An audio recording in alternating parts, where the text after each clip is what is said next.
Nia ngày đi ba ngày hello ngọc Nia ngày đi ba nhầm mờ lừa không tập tốt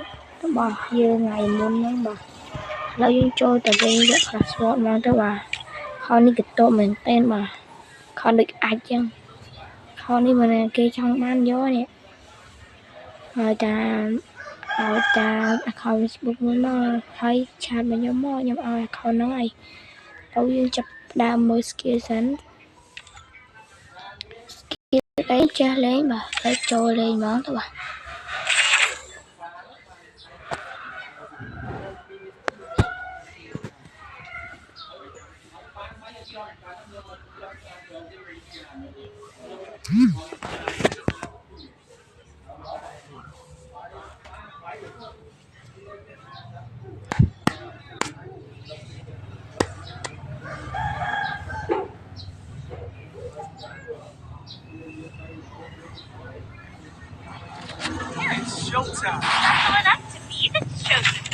lúc pro ra ban lên về class 1 ấy kinh snap clay muối bà thằng chị ban những ở tế snap cutter chụp skin được ăn nha thầu á trồi tàu hỏi mới ta mình nè trong pro ra cứ băng cái mình trai tới băng ấy mà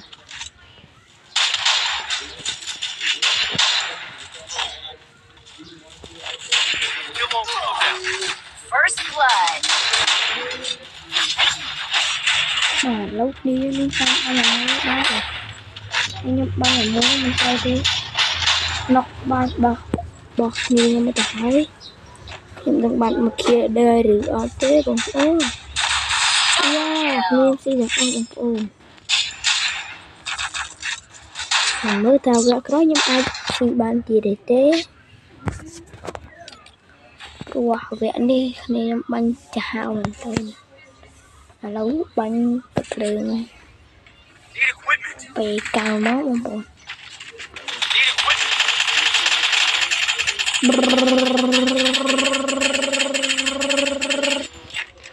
ôi nhanh miệng tem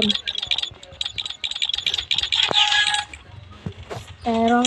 kịch tô men đặt bánh nắng thôi men lo men style ron ấy sai em bình nữa men style ron bọc training ấy nó lọc nó yeah bát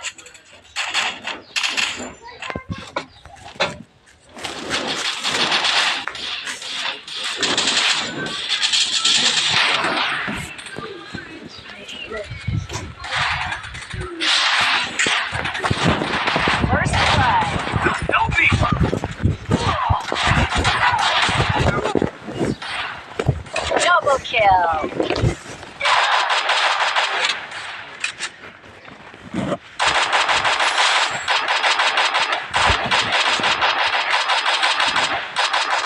lên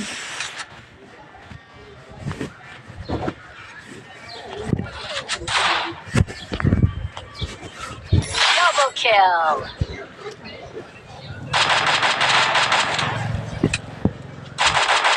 là thắng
tình thương của em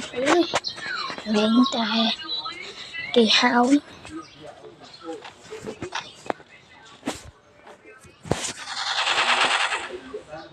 Trời trọc á. Cho mà nộp nó ra. Bác hà lô pro bông ổn nó mất chiếc bánh hả hà lô. Bác hà lô pro.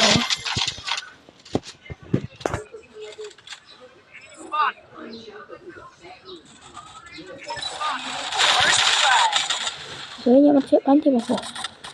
Cái bánh nhầm bay cái bánh cái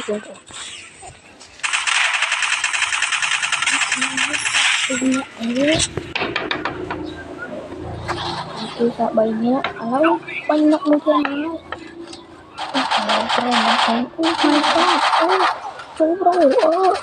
bro ngập bà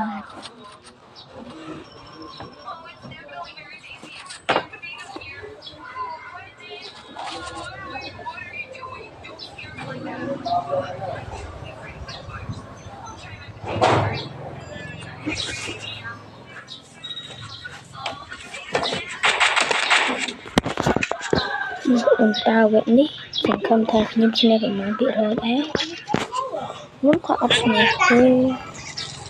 rồi cái gì nè làm thì nhóm trên nè một tấm liền hay là khó đấy kia lên rồi ngay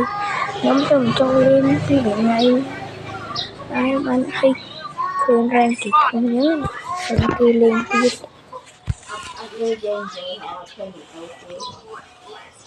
miếng lăng này tên mà phun nó đi đây hay ôi ba mà kêu là hai bỏ em bỏ cái dây mới đi chết con cọ bay tới từ mò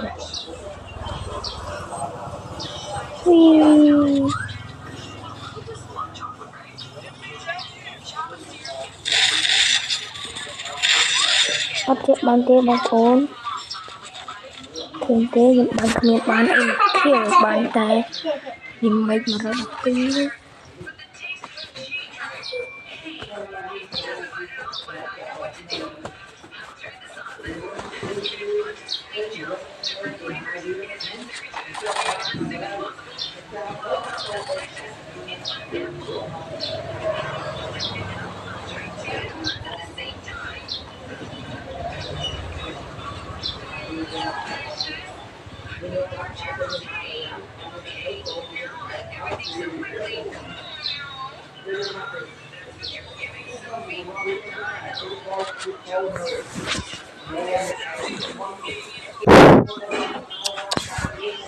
cái chộp đấy bóng ôn ơi xưa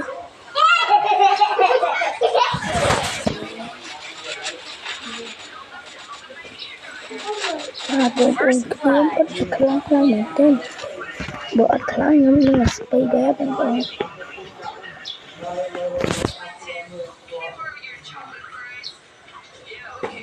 Double kill.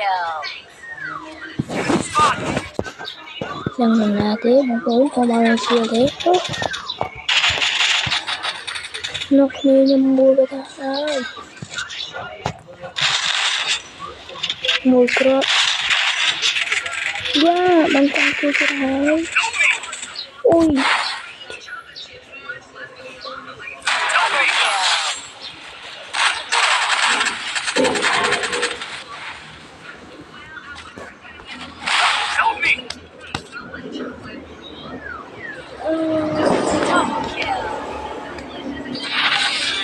ui xin lỗi ba tuần khó bóng ôn ở cha mình tay ba chia trong gói đầu ra cứ bán số kia on mến tên cả spy bye bye nè ngọc ni bán ơi ngầm với bóng ôn